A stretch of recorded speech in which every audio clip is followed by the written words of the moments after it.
Welcome to another how-to video. Everything you need to know about emotes and squad busters.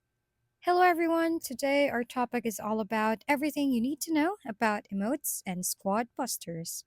Actually, there are rarities in squad busters like common, which has blue background, rare, which has a gold background, and there is epic, which has violet background.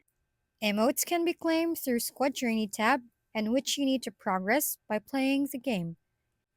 Emotes can be customized by clicking a profile on the upper left of your screen. Click Customize to customize your emotes, and that's basically it. That's everything you need to know about emotes and Squad Busters. Subscribe to know more. That's it for this tutorial.